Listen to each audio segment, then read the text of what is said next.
Oh, what a day. Well, we're in the third and almost fourth watch of the night. But before we go for some shut-eye, after a long, hard day's work, we have Tim Keller. And we want to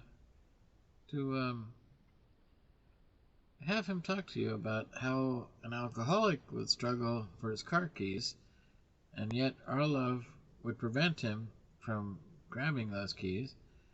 And he might also talk about how parents should be with kids. I think it's pretty funny. Hopefully he'll speak about it in this one. Think that everything you're doing is for my good. I can tell that I can't walk a straight line. Is that what they say? They say, give me those keys, you thief. That's my car. What are you doing? They might try to hit you. Their aim isn't very good. But if the purpose of your love is ever realized, in other words, if they survive the night, someday they'll come to you and they'll say, if you hadn't done that, I don't know where I'd be. A milder example is parents. You know, the definition of a child is somebody who's mildly inebriated until they turn a certain age. And a good parent is constantly doing what to Jonah, to their children, what God did to Jonah. Constantly getting them exceedingly angry.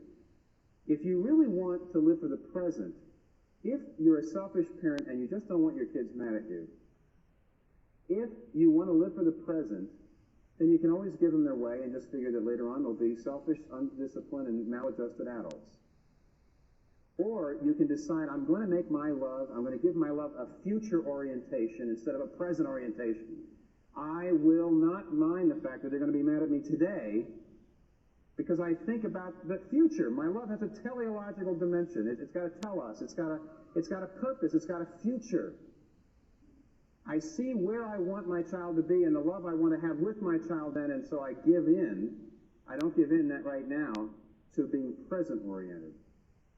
And so God does the same thing with us. He looks at you and he looks at me and he says, I have a desire.